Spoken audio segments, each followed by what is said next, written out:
there is a phenomenal article that I want to hit on before moving on to some of the other items that I want to talk about. It has to do with breakthrough technologies or Star Trek-esque technologies, or in the way that they've been calling UFO patents. Now, these are real, these are legit. In the US military, US Navy, there is a shadowy scientist in aerospace called Dr. Salvador Pais. Now, Dr. Salvador Pais has come up with designs for all sorts of weird, exotic, high energy science fiction like devices.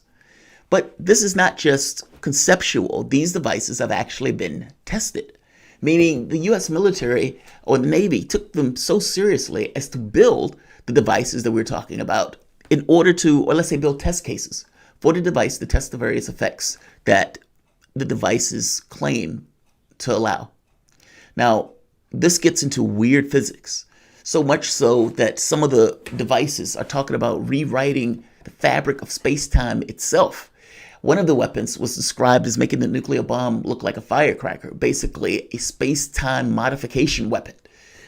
This is the level of technology that these guys are talking about. Now, the argument that he's making is that there's what's called a Pais effect. And the Pais effect basically allows the technology to do what he's saying it does. Now, whether or not it's exactly right or does what he says it does or not is not entirely clear by the Freedom of Information Act that was given. Either it's not necessarily disproven, but they weren't able to necessarily prove it either. And some of these things were glitches in the way that this tests or the experiments were put together. But in real basic terms, the Naval Advanced Warfare Center Aircraft Division was basically testing out UFO patents for devices that are out of this world and would find more home in a Star Trek universe, and even then would be complicated. The reason that they're saying that they're going ahead with this is because the Chinese are supposedly putting out similar patents, and these guys want to beat them to it and understand how it works. This is mind-blowing. I've told you that one of the concerns that I had about some of the UFO technologies and some of the equations that the people are seeing by studying and gleaming from the research.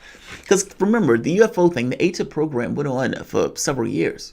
And for the most part, they were studying, Bigelow and his organization was basically studying the craft when they get information. Luis Elizondo came out basically saying we have the equations and we know how these things work on some level, even though we can't necessarily build it, nor do we have the materials that would be able to even contain the energies. However, we do know that they are real. That question has been answered.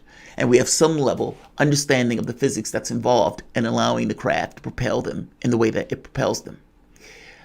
Now, these guys, the point I'm making is they're taking it seriously. Like, my biggest fear was that it becomes somewhat dystopian, that the equations or the science or the research that people do end up with weapons platforms that just kind of hang in space because of an anti-gravity effect, using a small amount of energy from some kind of fusion reactor that you could build something like a battery. Can you imagine basically the countries with the most wealth and the most resources able to put basically weapons in space that can drop a bomb, or for that matter, a kinetic energy device on pretty much anywhere around the globe just because it's kind of floating around in a different way than we typically have our technology? What about energy devices? What about space-time weapons? All of these things at that point become viable. Now the question becomes, do your government bring you into this? Now the reality of it is, going back to 2020, 2019, when they first started publishing the articles about the UFOs, on some level, they were pulling us into it. Because all of this information started to come out when those first articles were written, when Elizondo and the Pentagon released those videos about the UFOs, when the pilots started coming out and started having conversations to the public saying, yes, I was aboard that plane, I was watching the UFO, I felt like it was engaging me mentally in some particular way. Or you have people from other countries like France and Britain talking about their UFO encounters by working with NATO. I am making the point that at this point, it is a flat fact that it is something. What it is, I am unclear. And based on research that some of these guys have been doing, it is possible that it is us, which will still be profound. Now, nobody would admit to that. And whether anybody would admit to it or not, it could be more than one thing. It could be us and not us. It could be initially not us, with us in a response by building similar ship, or at the very least ship that can mimic some of the behavior in our own atmosphere. I'm trying to get across how wild this is. So I'm going to go through some of the technologies that these guys are talking about, and some of the technologies that Pais came up with. It is mind-blowing, to put it mildly. And even though they weren't necessarily able to validate the experiments per se, and I got to be honest, I don't even know if they would tell you. If they did, it would probably fall into some kind of secret access or special access project. But either way, in some of the responses to the experiments, their thoughts about the people who are doing them, and basically how to get it to work better, or for that matter, how to get it to be more effective. Even though, again, they're not necessarily owning or denying the fact. It's fascinating. It's fascinating. Like, it's one thing for anybody to say, hey, I think this works. I'm going to build a perpetual motion device. Okay, fair enough. It's another thing when the person is an aerospace engineer, he's working with the Pentagon, he's dealing with this high energy physics, and he's coming up with patents that these guys are testing that are valid enough to test, considering the Chinese are also looking for these devices or trying to get patents on these devices, and trying to find which ones can be utilized either for weapons or for some kind of propulsion and gravitation. His argument is that electromagnetics allow you to basically do and mimic pretty much anything. That there's some deeper ensconcing effect in regards to the forces. Well, like, if I don't remember the equation for gravity when I used to take that stuff, but there has to be something at a deeper level where these things somehow merge together, where you can use electrogravitics or electromagnetics to get gravitational effects. And fact of the matter is, it might not even be necessarily an interaction of the forces per se. It must just be the electromagnetics in and of itself that could be, doing it. I'm just making the point that the Pais effect and what he's describing is utterly phenomenal. And it goes beyond this thing of, well, is it bogus? Well, it's not bogus. Clearly not. Whether or not it works, that's the question. And at this point, it's still an unanswered one. I mean, yeah, if they're dumping money and resources into it, on some level, they have to believe it. But the technologies that these guys are talking about are phenomenally mind-blowing. Welcome to the Soapbox.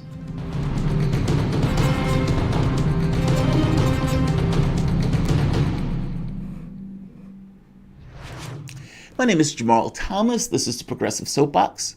Guys, if you dig this content, please like, share, and subscribe. You can always support this content through PayPal or Patreon. This content is brought to you by you, and I appreciate you the opportunity for allowing me to do it. So this is the drive. There's several places. The war zone. There's several places with this particular story, but I'll go with this one. So, like I said, the Naval Advanced Warfare Center Aircraft Division conducted tests for the core concepts of the technology underlying basically the UFO patents. Now, they call them UFO patents for obvious reasons, right? Because the patents are out of this world in regards to what we understand of science. I don't even think the people who are basically looking at these things entirely understand what Pais is talking about regarding the effect. So they use the Freedom of Information Act to get information on these experiments. So let's see, the releases, which are all related to Naval Innovative Sciences and Engineering Basic and Applied Research Program under the project name, quote, the High Energy Electromagnetic Field Generator, unquote, contains hundreds of pages containing detailed technical drawings, photographs, and data related to actual tests of the HEEMFG, the High Energy Electromagnetic Field Generator. It's not just, I think this works. He's given detailed specs on this stuff. The system was meant, right, they were trying to test the feasibility of Pais's experiments because, again, they're somewhat out there. So each one of Dr. Pais's invention is said to be enabled through what they call the Pais effect, a theoretical physics concept that is claimed to be enabled through the, quote, controlled motion of electricity charged matter from solid to plasma via accelerated spin or accelerated vibration under rapid yet smooth acceleration deceleration, acceleration, transients. This effect, the inventor claims, can lead to incredibly powerful magnetic energy fields that can, quote, engineer the fabric of our reality and most fundamental level, unquote, leading to incredible revolution in power and propulsion, quantum communications, energy production, and even weaponry. Repeat that. Because basically, his argument is the moment that you break through one, then you can kind of see how the technology and the effect can be used. This is no different than relativity, for example. When airplanes are in the air or when satellites are in the air, there's a permutation. It's not perfect. So if they are trying to do experiments and everything else, you can't just use Newtonian laws. You have to add a relativistic aspect to it because we're in a gravity well. That thing is not. The satellite is not. So even though the distance from the satellite to Earth is not dramatic, it is enough where the time dilation effect is seen in those satellites.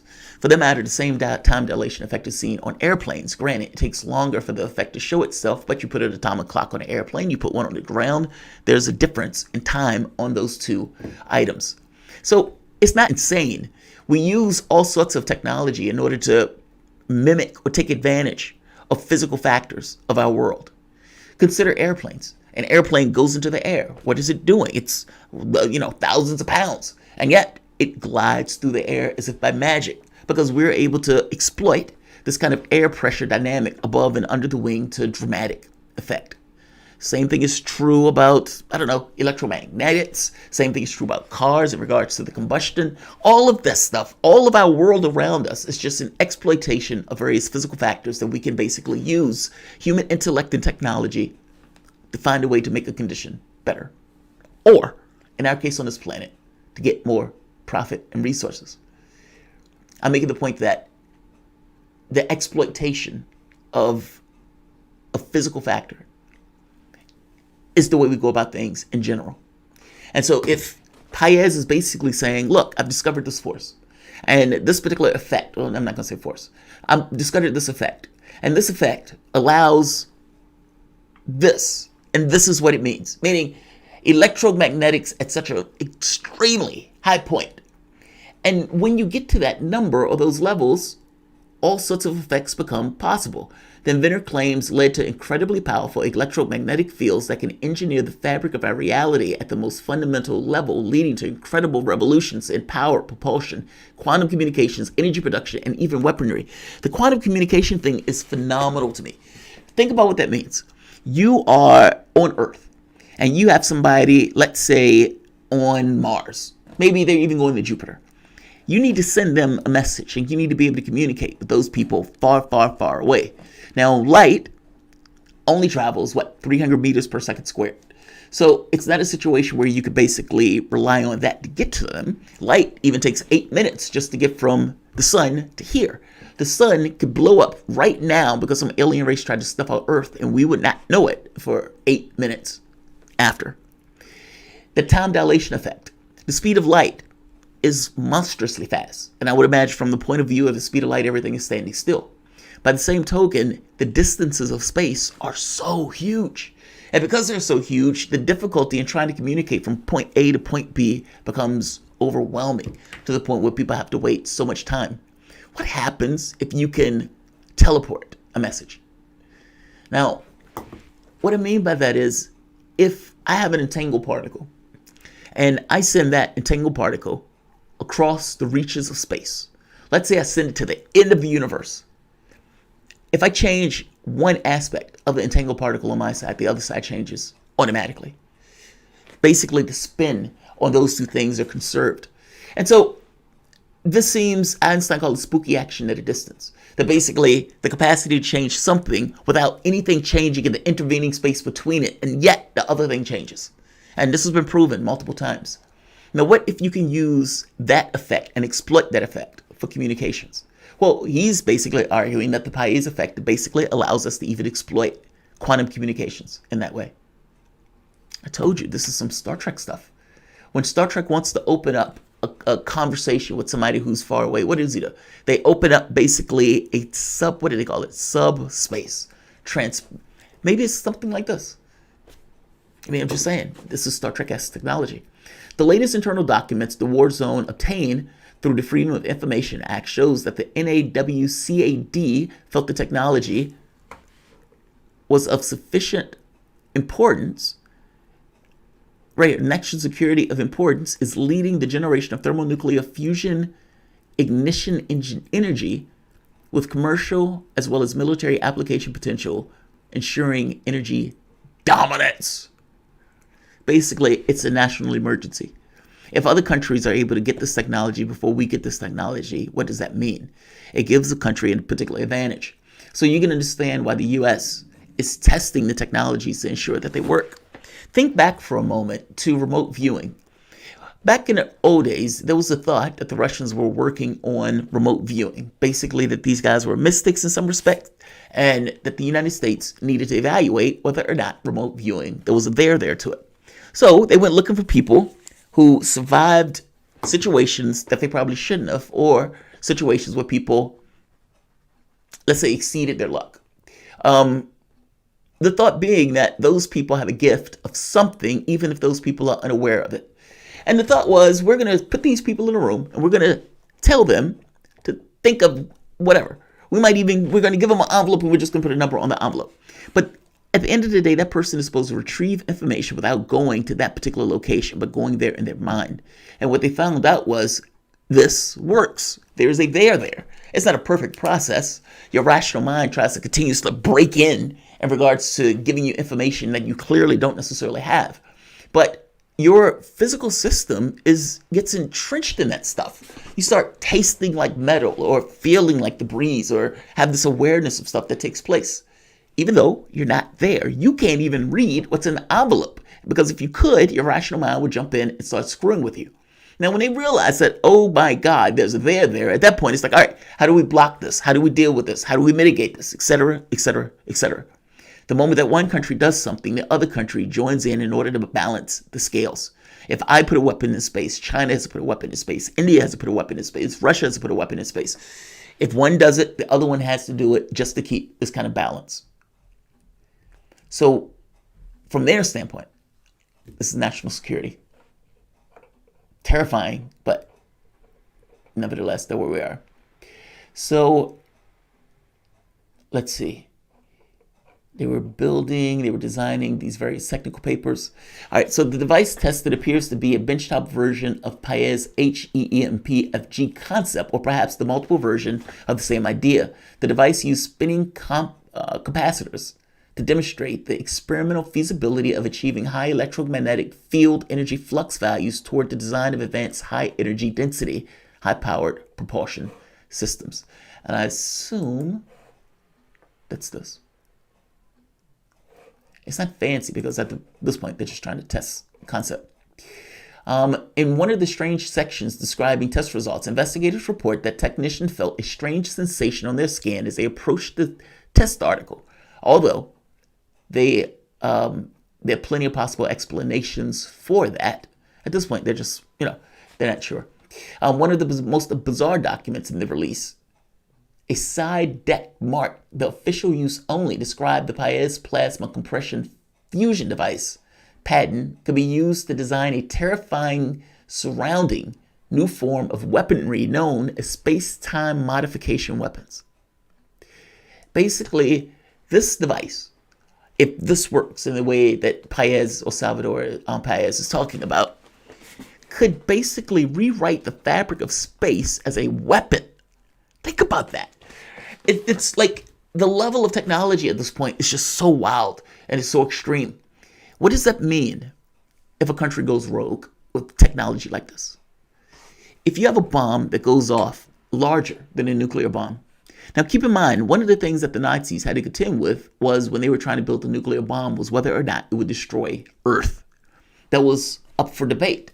They weren't sure. If you release energies on that level that we haven't necessarily seen, what happens? Does it burn off the atmosphere? Is it a situation where some kind of chain reaction takes place that we're not aware of, that we can't foresee?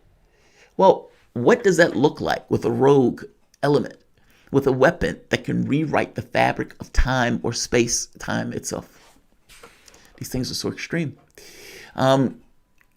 let's see. I think you get. I think you get the point. I'm going to put this article at the bottom, but they're into some extreme territory with these devices. It seems that these guys spent about $500,000 testing this stuff in 2017 and 2019, far more than that was previously thought. And again, this stuff is coming to us almost after the fact. Like, we're learning about this stuff as the other information trickles out about the UFO stuff. Let's see. Many of the documents also state that the HEEMFG project could be further continued by General Office Naval Resource, the Naval Research Laboratory, Air Force Research Laboratory, NASA, or even Defense Advanced Research Project Agency, basically DARPA. Basically, they don't know whether one of the other organizations has picked up the work on this project. I would imagine they would, especially if you found any level of success in the project. It's also, we need to keep in mind that they may not tell us, even if it did work. Meaning, if they were able to exploit some, scientific property, and in exploiting that particular scientific property, they have this kind of special access project, this black project, where they can test these devices, test the limits of these devices without the prying eyes and without being exposed to the Freedom of Information Act, which is you can do when you put it in the companies themselves. And honestly, at that point, that technology could be far, far along beyond where we are in this. They may be letting us in on something that have already happened in regards to this kind of breakaway civilization stuff. And so when I often make the argument, it's either us or it's not. And yeah, I suppose it could be both. But based on his tweaks of technology, if they are right, if he's right, and if that Pais effect does exist, and if the Pais effect can be exploited in the way that he's saying it can be exploited, then keep in mind, I said it before, I say it may not be something huge that gets across a difference, meaning the differential between some of the things that we see in the sky versus us may not be that far. It might just be an understanding of physics, a tweak, an effect that we don't know how to exploit, but that somebody else can. And it seems that that could legitimately, at this point, based on this, be the case. It is possible that the things that are in our skies are not just us, and it's not just them, but it's both. And whether or not that's entirely true or not, it's unclear. It's in the black. He's made these energy experiments, which basically would allow these craft to act like warp drive and propulsion and all of this stuff. And in real terms, it sounds a lot like the way UFOs are supposedly to work. This is mind-blowing. Dystopian, yes. And if we don't get our house in order, the technology that we're talking about here, the high energy physics, the electromagnetic, the shields, the propulsion, the energy, the space-time weapons, the writing of space-time, those things start to get used for hostile intent as opposed to the better interests of humanity. And if they're used for hostile intent, watch out.